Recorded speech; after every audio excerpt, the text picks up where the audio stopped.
Thank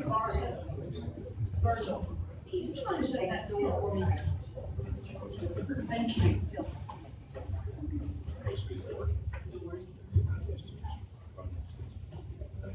Okay, good morning, everybody. Today is Monday, June the 13th, 2016, and I'm calling the Potter County Commissioners Court to order. Today we have Alan Burkhalter from Chaparral Hills, who will do our invocation. So if you will please stand and remain standing for the pledges. Would you bow with me, please?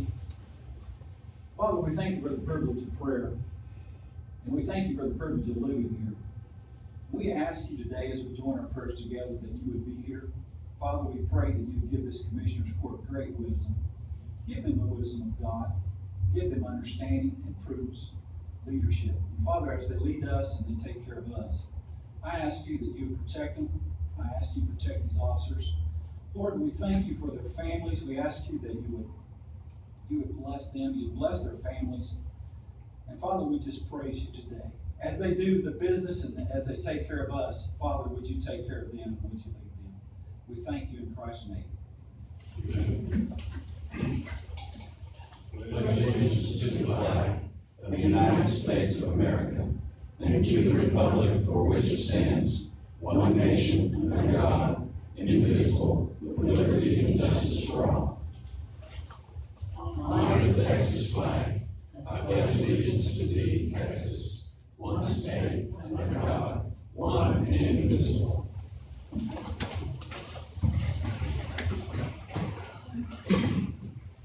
Okay, number one on the agenda is recognition of minutes. To recognize the minutes from the May 23rd, 2016 Potter County Commissioners Court meeting. Any questions or corrections on that? No? So recognize number two, vouchers. To consider and act upon the approval of the payment of vouchers processed by the County Auditor's Office for the period of May 18, 2016 through June 8, 2016. Check numbers 168973 through 169233 and wire transfer 732 through 736 in the amount of $2,778,653.52. Do I have a motion? Move that we approve the payment of vouchers processed by the county office for the period so noted in the state of County. Second. I do have a couple questions, Judge. Okay. Page number 9 of 38, check number 169088 to Architectus in the amount of $2,000. It's listed as tax-free terracotta restoration. And is that for the Santa Fe project? So we awarded that just last time, last session, the Phoenix 1 restoration, if I remember correctly. I'm not sure what work Architectus is doing on that. That was the getting the drawings together for the actual manual itself. They were the architect on it, and terracotta was awarded to Phoenix 1, which is the contract. Okay.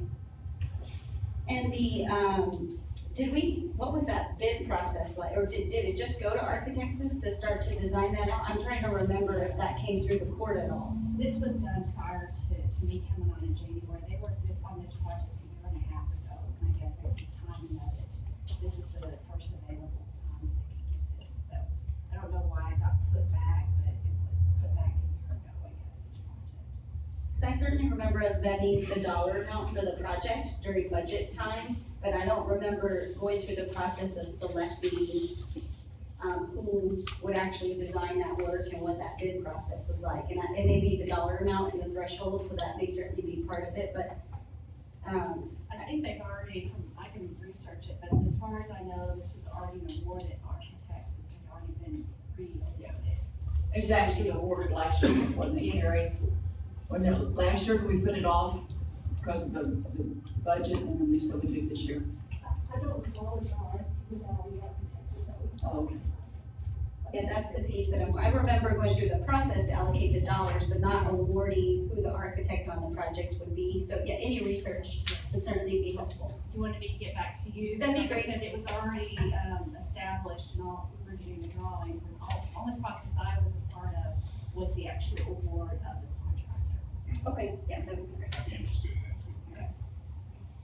The next question is page 10 of 38, check number 169092. It looks like Best Buy Advantage account, a 75-inch television, approximately $1,700 for fire and rescue. Is that for a new building? Gary? That's going to be in the training room. And so I just have a question. How do we discern, and I'm thinking of the taxpayer dollar here, how do we discern what is an appropriate size versus what is over and above?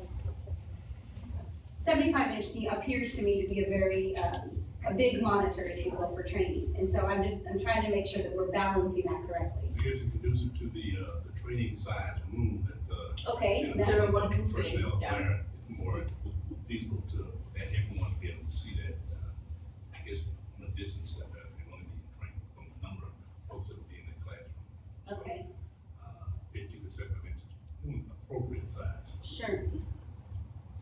And Jason, and you may know this, Jason, from a technology perspective, are we using a TV versus a smart board or a whiteboard to connect the projectors and the HDMI? I don't know if there's a reason we're using this a TV and this size, I guess. Right, well, we looked at the total cost over a several year period of doing a projector and a screen and projector maintenance and all that sort of thing, and the picture clarity, and this comes out cheaper in the long run to go with the televisions versus a projector. Okay. Okay, thank you. Cheaper is good, thanks. But I would have to say TVs certainly get outdated very quickly these days too, so that would be a side discussion to that. Okay, thank you. That's all the questions I have, Judge. Okay, have a motion and a second on the favor, raise your right hand. Opposed? One. Insurance report, you recognize the insurance fund report, okay? Is there anything unusual or new?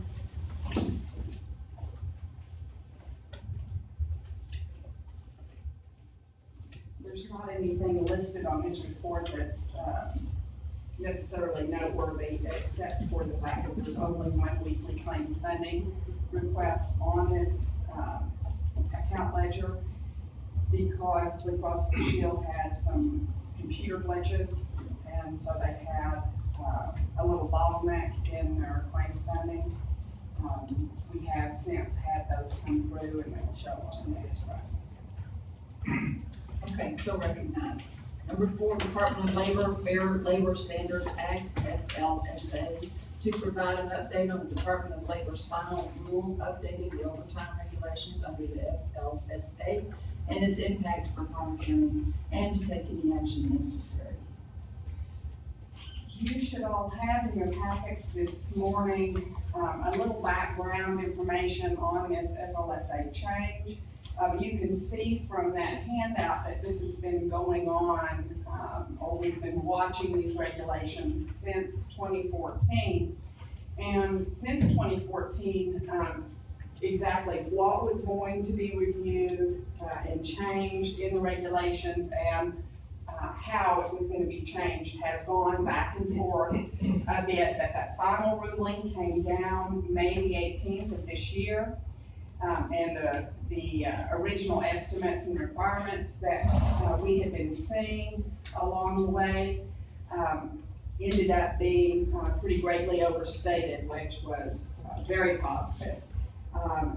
The final rule ended up moving the salary threshold for determining the exempt status from $23,000 to $47,476. That's the first test in determining whether a position can be considered exempt from overtime or not. And then there is a list of duties tests that also have to be reviewed. The new FSLA standards did not affect the duties tests at all. They had originally talked about revamping the duties tests as well, but they did not do this and do that in this change.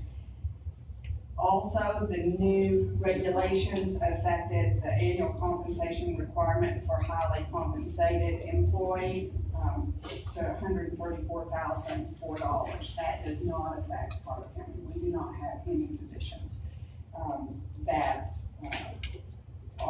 the exemption is established through the highly compensated employee provision. The other thing that the new regs do affect, is the fact that every 3 years, we'll have to adjust, that threshold, the salary threshold. It's gonna be based on, the 40th percentile, of earnings for full-time salaried workers in the lowest wage census region. Currently, this year, that's based on the South. So it depends on 3 years from now, what region, is the lowest wage census region, and then the salaries will be set at the 40th percentile of that region at that time. So we'll have to revisit that, every 3 years, beginning, January 1st of 2020. And I would assume, that the DOL will put out those salary thresholds prior to, each review year. What that means for Potter County, we've done a review of all of the exempt positions, exempt from overtime positions at the county, and we actually have 5 positions that this new salary threshold will affect. You also see in that handout a synopsis of those particular positions. There were 4 through the district clerk's office. Those were the supervisors in each division of the district clerk. The handout reflects the annual amount below the new threshold for each of those positions. And then we have 1 position in information technology. What that means to us is we will have to determine whether to increase the annual salaries to meet that salary threshold requirement and continue the exempt status for those employees, or reclassify those positions by December the 1st to non-exempt. Should we reclassify the positions to non-exempt, we would then be responsible for overtime compensation, be it either in 1.5 times pay or comp time for those employees. I've met with both of those department heads, and as I understand it, district clerk is going to be bringing a request to increase the salaries of those 4 employees in order to maintain that exempt status based on their supervisory requirements and the minimal amount that will be required to maintain that exempt status. It's also my understanding that IT will not be requesting an increase for that particular employee, and we'll reclassify that position, as I understand it. Ultimately, that's a decision of the Commissioner's Court through the budgeting process. The final rule was far more palatable than what we had originally anticipated and what we thought might happen. But ultimately, there is a price tag, regardless of which direction we decide to go.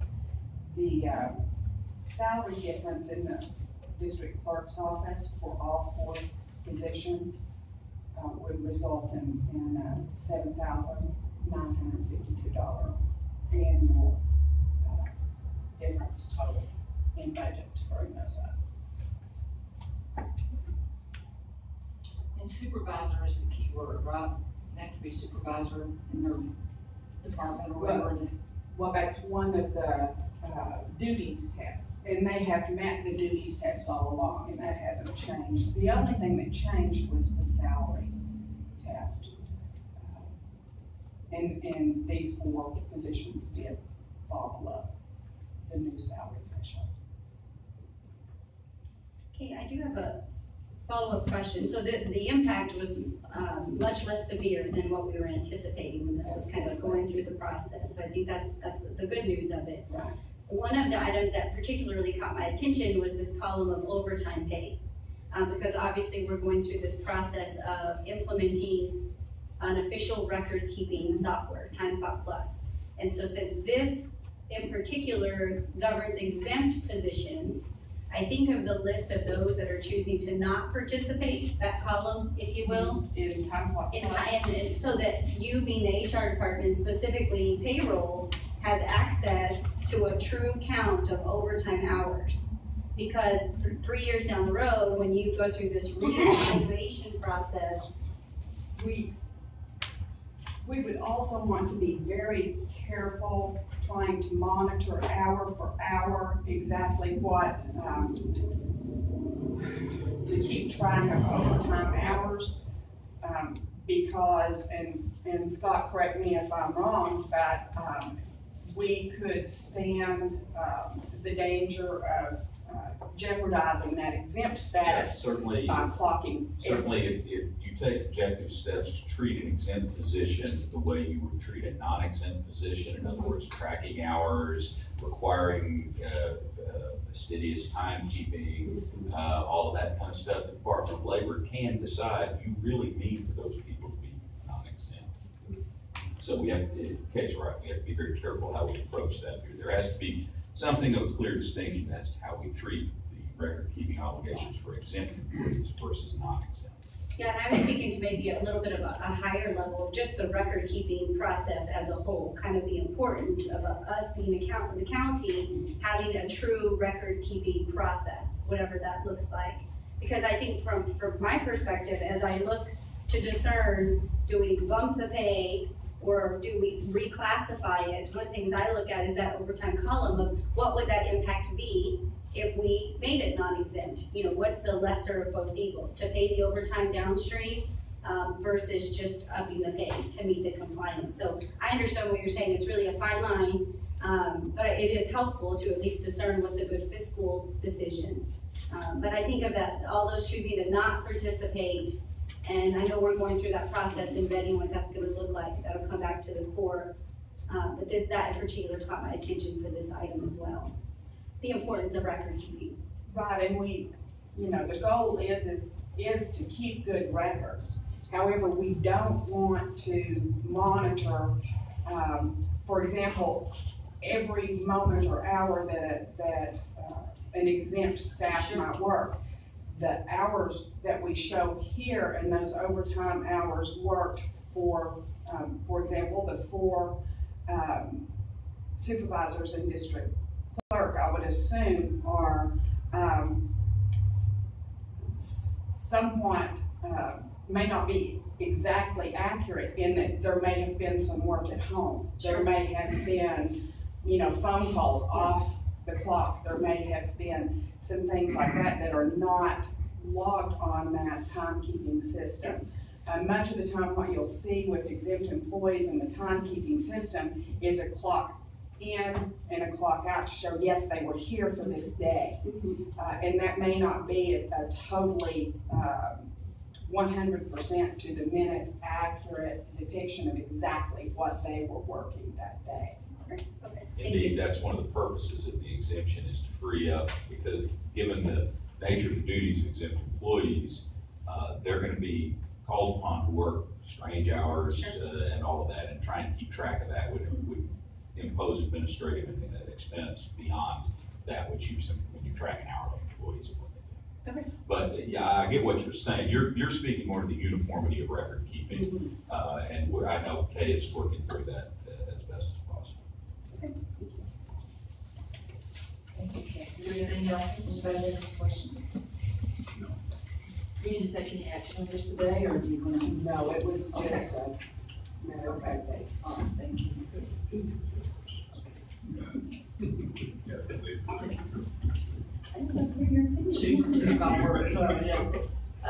Number 5, the Amarillo Tri-State Exposition, to consider and act upon the request by the Amarillo Tri-State Exposition to tear down the north restrooms on the fairgrounds. Mr. Bartlett, we know they need to be done. I have no objection. Do you have anything to say about it? Nope. Okay, anybody have any questions for him? I just had a question, and maybe this is more for Tad on the contract. I was surprised to see this on the agenda, not because we don't all agree it probably needs to happen, and certainly thankful that the fair is taking this proactive step, but that it would have to come back to commissioners. I did that. I just put that on there to be transparent. Okay, good, all right, well, I just didn't know if contractually there was a clause in there that any, And word is flowing. what is it? What? Yeah, go ahead. Yeah, these restrooms that the carnival people use out there where they camp, or is it, trying to figure out where those restrooms are? It's the very north set of restrooms north of the Van Street Livestock Building. And yes, they have in the past used them, but I didn't let them use them last year because they're not there in our so. Okay, and you will be taking care of the cost of that, I understand. Okay. Does that fall in the menu district footprint? No? We need a motion. I'll move to have the restrooms torn down. Second. Have a motion and a second. All in favor, raise your right hand. 5-0. Thank you, Virgin. Thank y'all. Number 6, insurance premiums. To hear a report on insurance premiums for the period of July 1, 2016 through July 1, 2017 from insurance agent Steve Loud. Recognize the report and approve payment of invoices. Hi, Steve. Hi, good morning. As you will recall, we extended the insurance from most of the coverage, the casualty coverage is from April, the normal expiration, April 30th to 7/1. And now they come up with the April period. That is for all the casualty and the property insurance for 7/1 to 7/1 of 2017. Back in April, we extended the Travelers Prime and the Nautilus tank pollution all the way from April 30th to 7/1. So those are not included in this presentation. The casualty premiums, if you're comparing annual to annual, are very low. The auto is actually down a little bit. We have 216 total autos this year versus 198 last year when we did the renewal. So per vehicle, the premium is down a little bit. On a total basis, the premium is up from 52,161 on the auto to 57,854. That's probably the biggest increase that you'll see on any of the totals. The property insurance, we have fire station number 3, about $2.2 million in additional value added, but we were able to reduce several of the buildings a small amount according to the appraisal that was done last year. So the total increase in property values is just right over $1 million. And you'll see that premium went from 89,429 to 93,847. The rate, last year we had a property rate of 5.5 cents. And this year it's 5.7 cents. So 0.2 cents per $100 of value increase and no change in deductible. So our deductible, including wind hail, remains at $25,000, which is well under the market. The rate and the deductible are well under the market, but this at least gives us the opportunity, if that should change in the future years, to shop the casualty and the property together, and we aren't kind of held captive by the property being a few months after the casualty renewal. So that's kind of why we did this, so we could set it up and be able to maneuver a little easier in the marketplace.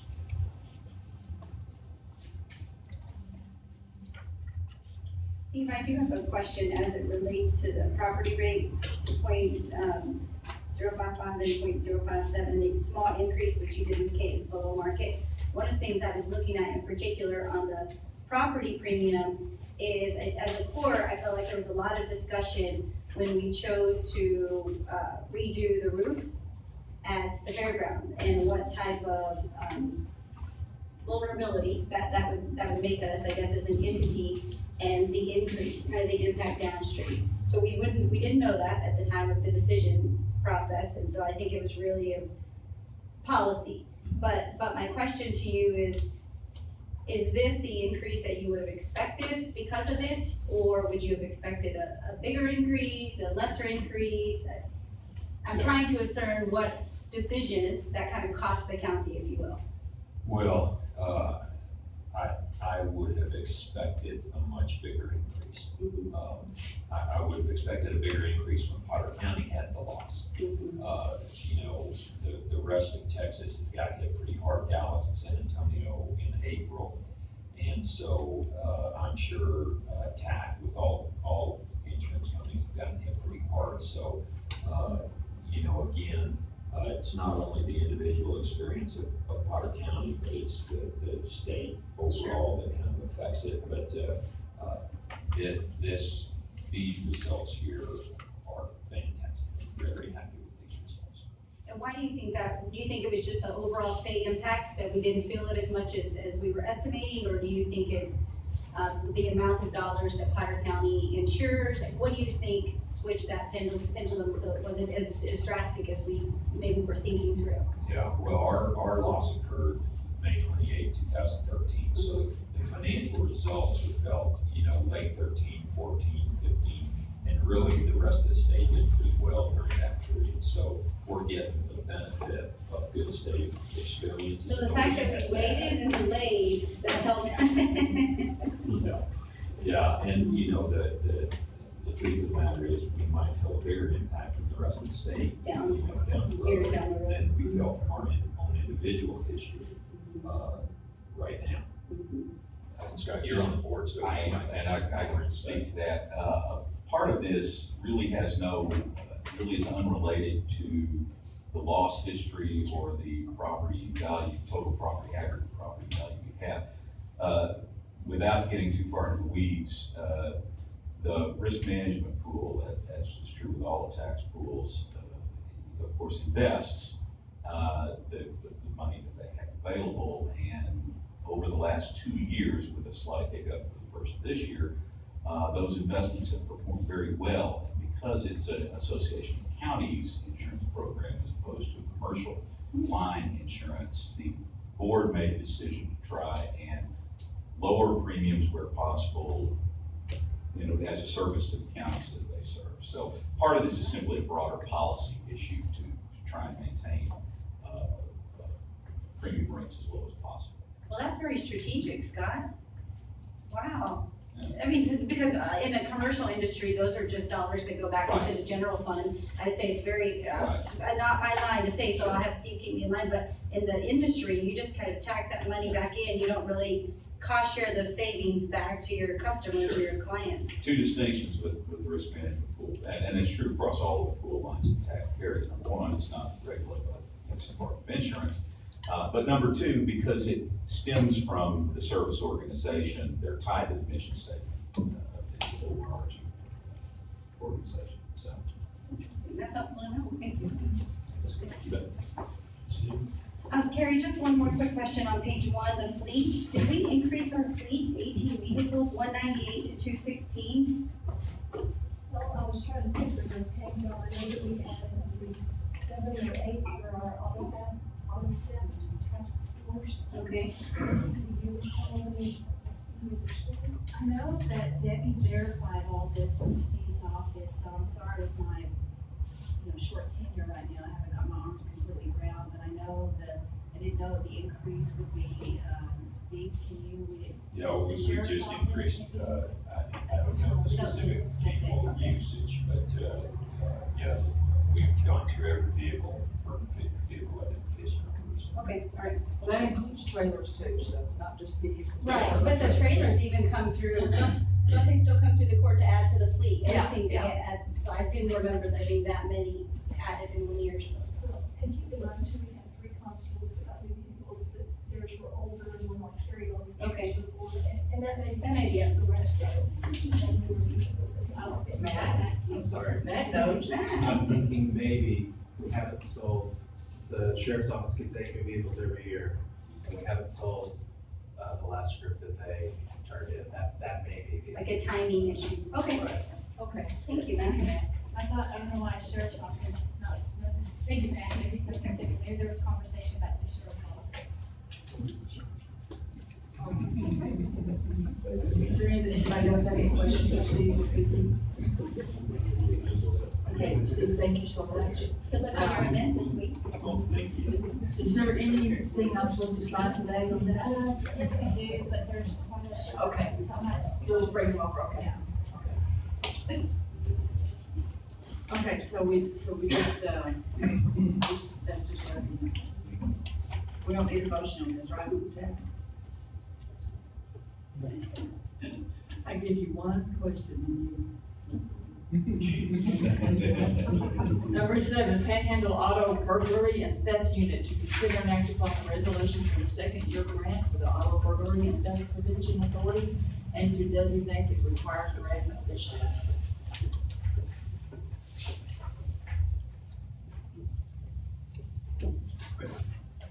I think we have. Okay. No, they have it all out.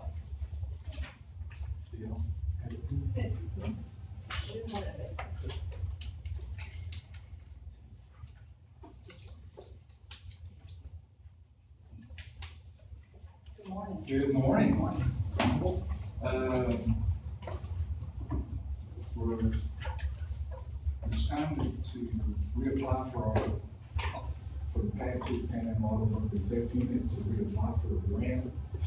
The Auto Burglary Theft Prevention Authority chose not to open up for new grantees for this next budget grant cycle. So what they've asked us to do is to, so basically everybody that's in is staying in, and then they have, there's not gonna be any grant funds for equipment, but they're still gonna help with the salaries and that sort of thing. And then the equipment, we got all our equipment pretty much taken care of over the last year. But, you know, we made those two kind of changes, and therefore, we just need to do a resolution, basically agreeing with saying we still want to be part of this, to do this, and basically under the new grant budget that we put into in regards to the new parameters about new equipment and that sort of stuff. Got a copy of what all the grantees got this time, including us. As for the unit itself, we changed the commander in April for the better. The unit last month knocked out 2 major auto burglars and theft groups. Then the day after the report was due, I think in combination with TCSO, Steve Lockett with the unit went with them, and they knocked down another, actually a chop shop. So chop shops really take the cars and they take them out for parts. So, and got that done as well as found a bunch of other stuff also. So in the last 6 weeks, we've had a lot of success. In fact, in our monthly webinar that they do, they're going to include some of the things that we've done on our reporting to them that nobody's ever done before, such as embedding a photograph into the Excel spreadsheet to show and demonstrate what the property is and stuff. Does the members of the commission get a copy of that report? Okay. See what's going on with it? We do a monthly report. I've just been sending it to the other board guys, people that I can send it to y'all. And it tracks, there's probably 13 tabs in the bottom. So it tracks everything about the grant. It's not necessarily tracking money, it's tracking the process of what we're doing. So probably the most important numbers are the right-hand column for the totals. on the side, but I'll start sending that to y'all after we get back. Verified. Since it's so new, I was gonna ask the same thing, that's to see the progress, cause are we a year in? It's really picked up in the last couple of months since we changed. Have we got an increase in the influx of chop shops in our area? Is it, Other chop shops? the- There's chop shops in there. Just like there's drugs in there. Yeah, they're here. I think I saw the vehicle on Saturday at a community event, if I remember it correctly, just because the logo and the name caught my eye. So it was nice to see them out in the public and just kind of, it was a celebration event, so it was nice to see them. With that, part of the grant was to have a prevention, it's slash secretary or administrator for the office, trying to help keep up the stats and do that kind of stuff too. And get out and about. The current lady that's in that position is leaving that position on June 15th. We thought we had somebody possibly hired for that job. They said, between now and then, they said they were taking another job. So I'm working on trying to get that position filled, probably in the next 2 weeks. I got 63 resumes that I'm going through 53 of them. I got 10 more today when I come back to work, so. My gosh, what's the starting pay? Pardon? What's the starting Are you pay? interested, Joe? Okay. I'll bet. 45,000. Is what the grant is. Carrie, on the list source of cash match that's on the table, do the premiums, the car premiums that we just talked through with Steve, are those rolled, what line item are they rolled into, or are they? I didn't know if they were listed under the Potter County General Fund, or, The insurance coverage on these vehicles. yes. Because I would assume we would list that as part of the cash match. It's actually considered an in-kind match. Okay. So it's part of the Potter County vehicles. Usage that line item, okay, all right, thank you. Who's the supervisor of the unit now? I couldn't get that. Lieutenant, was Lieutenant Ben Lambert of the Amarillo Police Department. He retired, and then which he was assigned at the time that he retired to the PAB 2. And we chose him to become commander. He's doing a really good job, man, and I'm telling you, he's doing, you know, in line of work, he's doing a really good job. He come up with some good ideas that he's doing that. Will I make a motion to approve the resolution for the second year grant for the auto burglary and theft prevention authority, and to designate the 47th District Attorney as the program director and the county auditor as the financial officer for the grant? I need to make sure y'all understand that along with this resolution comes $38,100 match from general fund. Oh, yeah, that.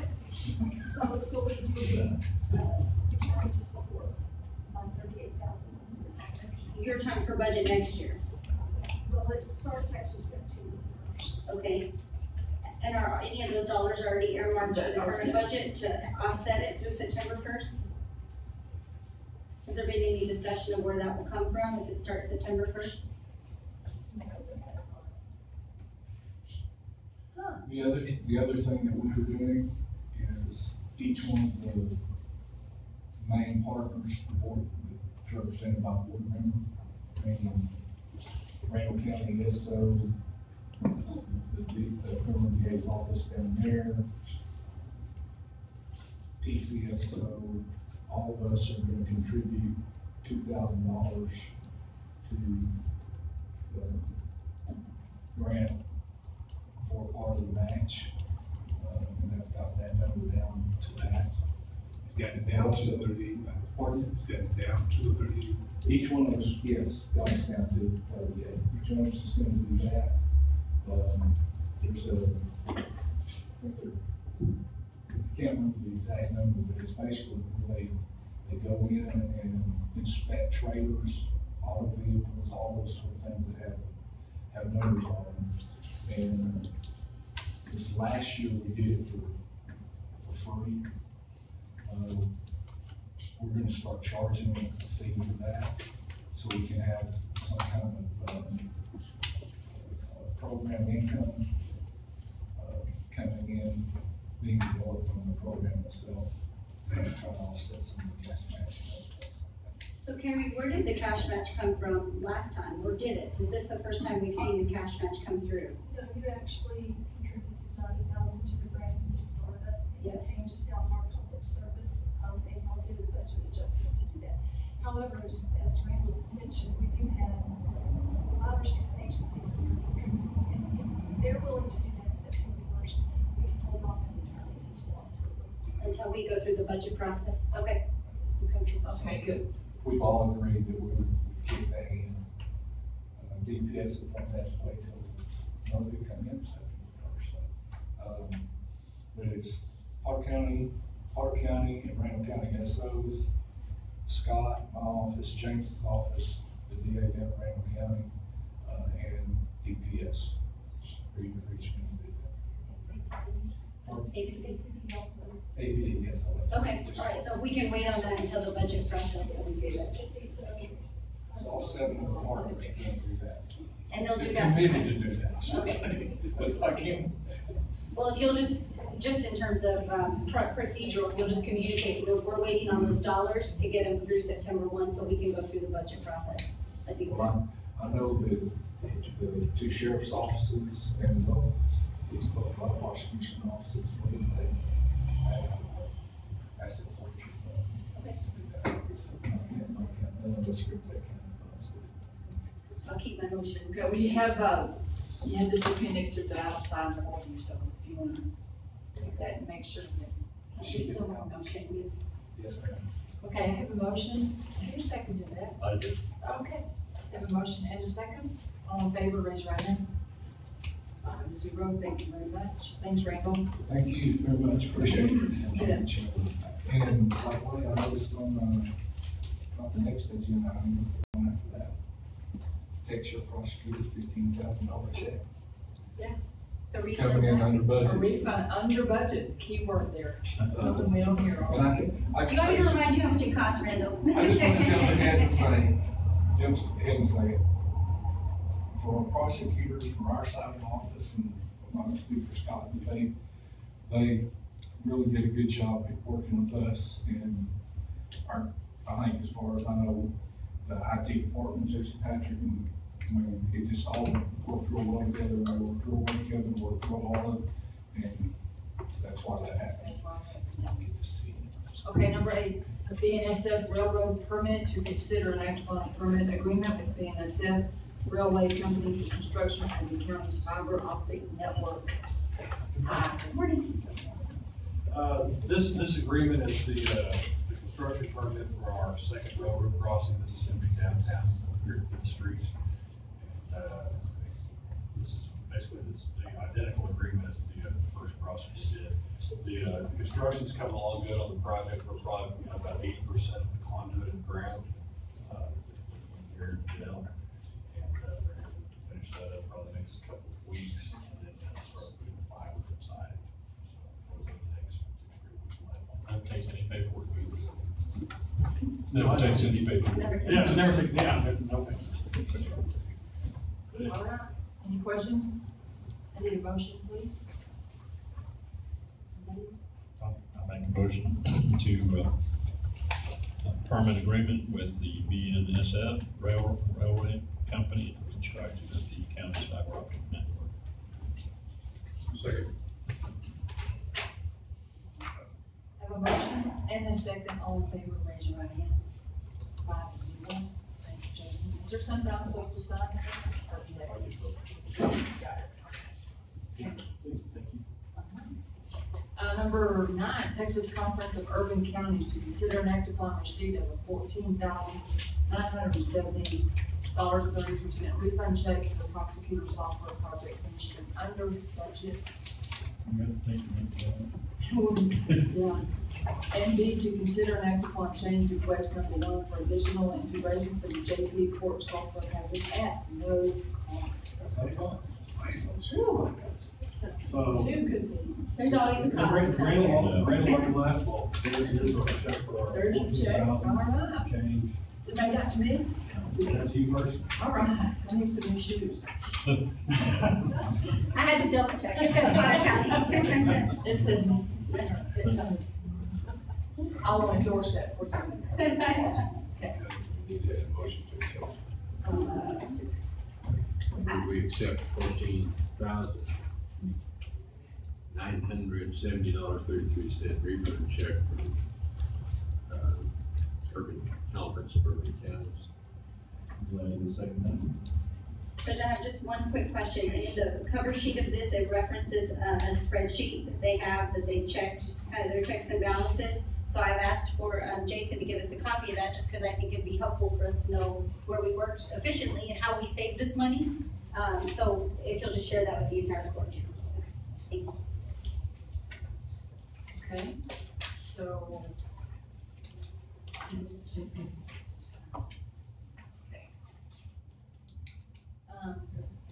Or B, we need to. Oh, did I not do it? I'm so sorry, I thought I did. Okay, I have a motion and a second, all in favor, raise your right hand. Who's gonna vote against that? Okay. Consider an act upon change request number 1 for additional integration to the JP Court software package at no cost. When the original agreement was put together for the JP Court software, basically just a placeholder in the contract for integration to allow that software to talk to other programs. And what this amendment is, or this change request, is just going and filling out those, saying, okay, the software is going to talk to our payment processing software. So when folks go online to pay for a speeding ticket online, we'll be able to go into the software and pull them, have the ability of what your real case will cost. And the same thing with Stillman, from administration and so on and so forth. There's no cost on this, it's just kind of a formality that our changing the agreement. So we can hold it accountable. I'll make a motion to approve change request number 1 for additional integration for the JP Court software package, no cost. Second, for a quick comment, Jason, just to full transparency to the court, Jason and I did chat on that. There is some feedback from some of our JP judges to be very honest about what they're considering some inefficiencies in the system. So this group is planning to be back on site this week, today. So I'm assuming that part of our contract, we're paying for their travel, or are they footing that entirely? Okay, all right, so I just wanted to kind of clarify that. It did say no, there's always a hidden side, but I did want to share that Jason had certainly indicated they would be here to help with some of those concerns. So They're gonna be here until Thursday. I would like to make a comment as well. These items were promised in the original contract, and on today's vouchers, you have the final payment to this company, and we do not have all of the product done. And the accounting is not working at all. Okay. So do y'all want to release this payment? Do you want to see how much progress we make this week? I don't want us to end up in a situation. Several JPs are not very pleased right now, I think with that, so I would think we would think. Do we have contractual authority to do that, to hold the final payment? I'm not sure of the language that's in there.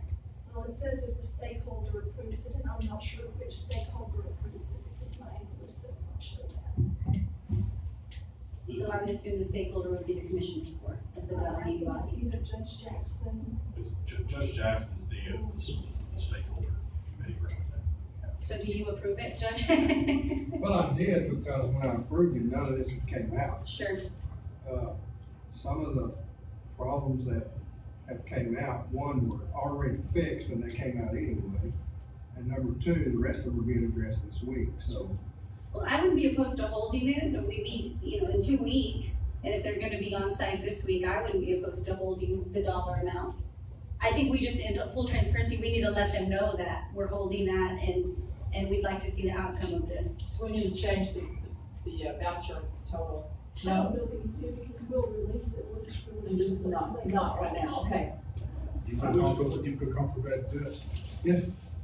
And I think the Urban County group will be comfortable with that also. Okay. We called in our initial talk about there being issues with it before we could even finish the sentence, so we'll get somebody up there immediately. What was the final payment? $60,181.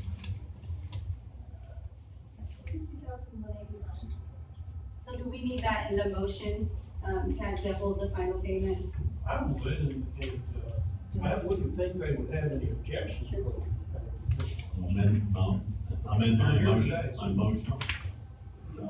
amend that motion to also hold the check in the amount of $60,189. I think I'm second. You second? Yes, I'll still hold myself. Okay, so I have a motion and an order amended, and the, sorry, I second. I'm not doing probate right now anymore. Motion and a second. All in favor, raise your right hand. We vote on the whole thing? Yeah, well, we'll hold the check.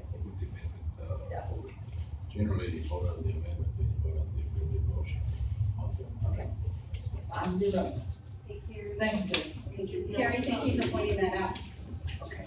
Thank you for pointing that out, Carrie. Okay, number 10, Department of the Army Right-of-Way into Commission to consider and act upon a request for commission for right-of-way at the former Air Force Base for environmental restoration and construction. I got a letter from Mr. Roop from the Department of Army asking for permission to be on the old Air Force Base premises, and I sent this to Tad, and Tad, if you want to take it from there, right to him. The agreement is fine, and I don't see any reason not to sign it.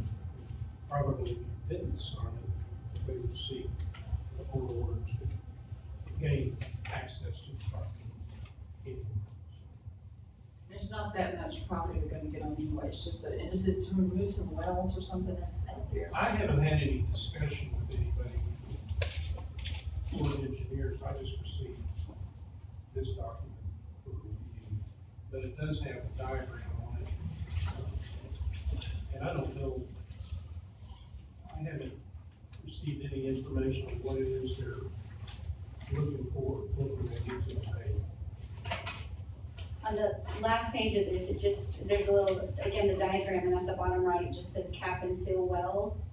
Do we think as a matter of practice, Tad, we should just follow up to know exactly what they're doing on it, so we know? Well, I think we should, we'll follow up with them, Okay. find out what they're doing, what they've done. So in the meantime, should we go ahead and approve it then? I would. Okay. Okay, I need a motion on that, please.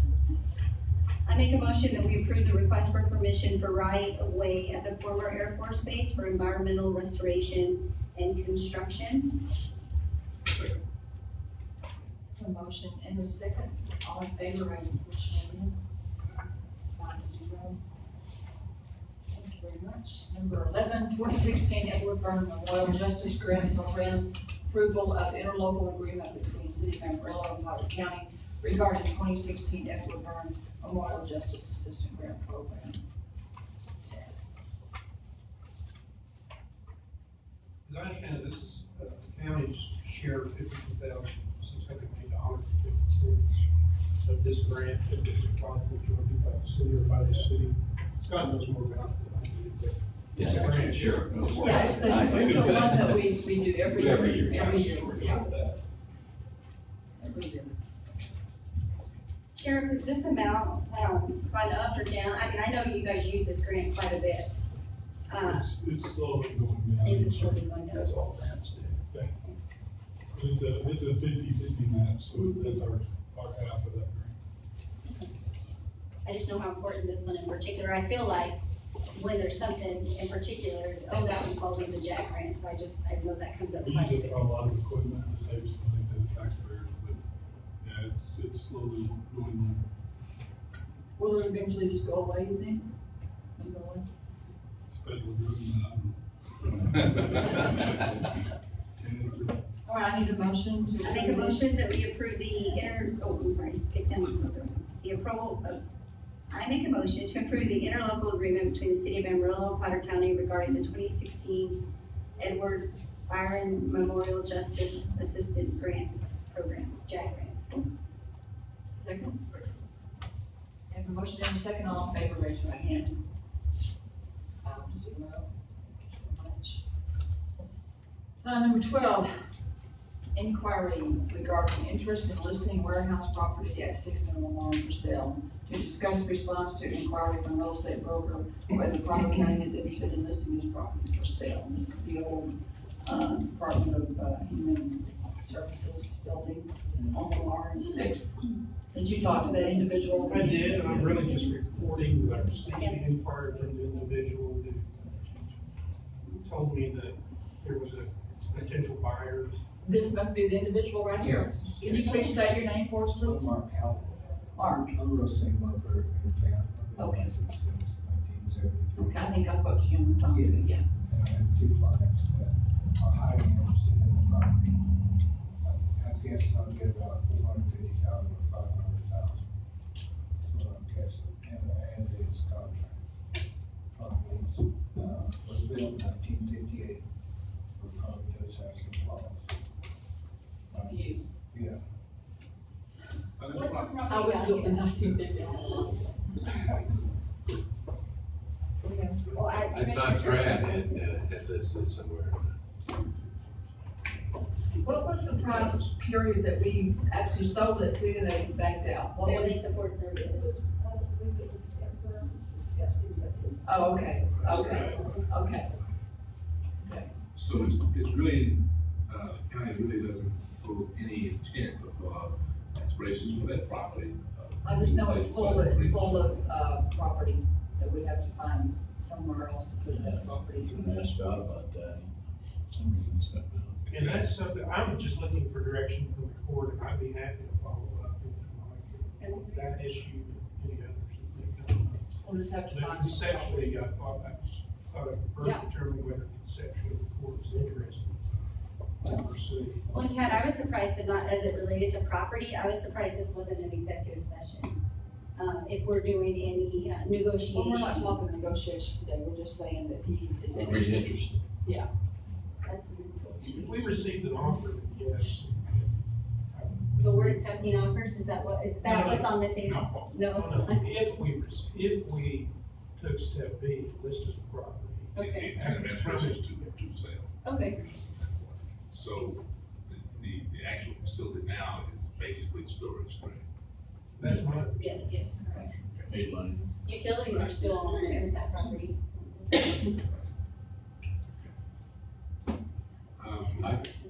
I'd like to just say, I think we ought to look into listing the property. If we have too many properties just sitting around that are out of the tax rolls, and if we can, I think we can build a little building for storage with some of the money that we'll get from this, and put this building back into use. Scott, you have a, That's my thoughts. if we're gonna, we list this property out there, you got a bunch of 8-liners out there, do you have a program to where we can do with these things? Well, yeah, we dispose of them, through a variety of means, generally at the auction. Used to be we take them to dump mash and the city got a little stinky about that, because it full of mercury and other toxic chemicals, and they, for some reason, don't want those to dump.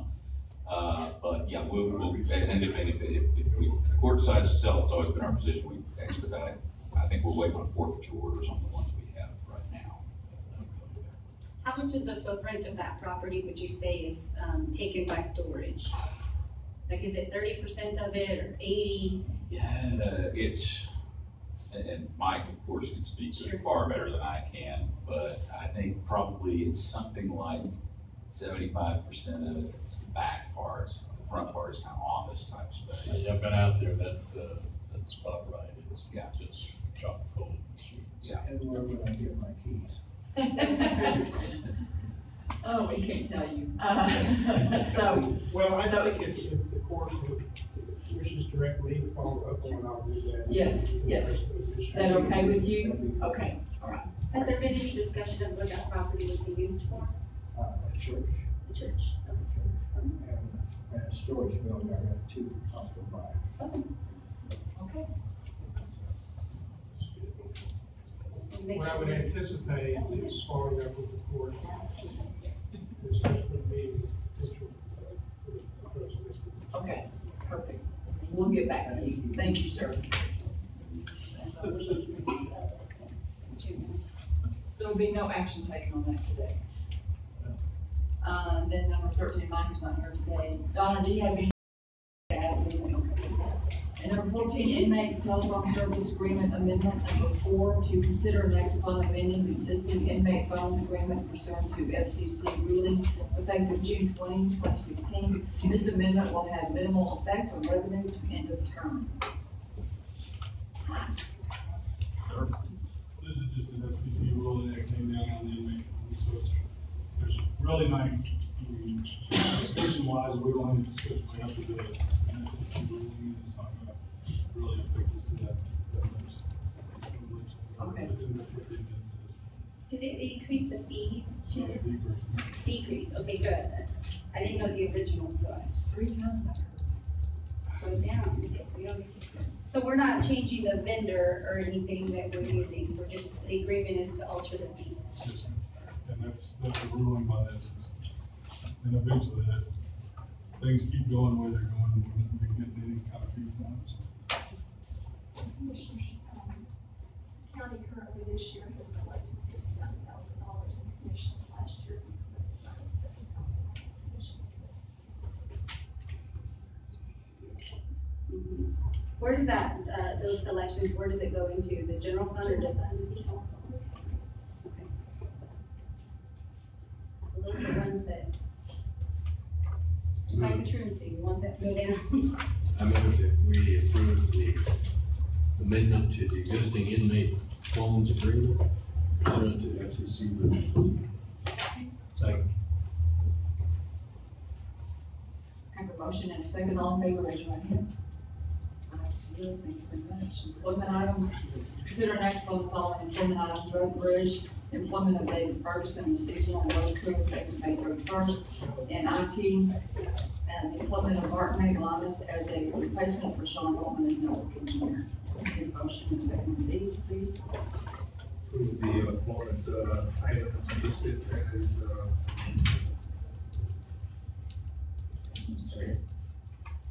Second motion and a second. All in favor, raise your hand. 5-0. Jail report, I have 494 people in our jail. 83 of those are females.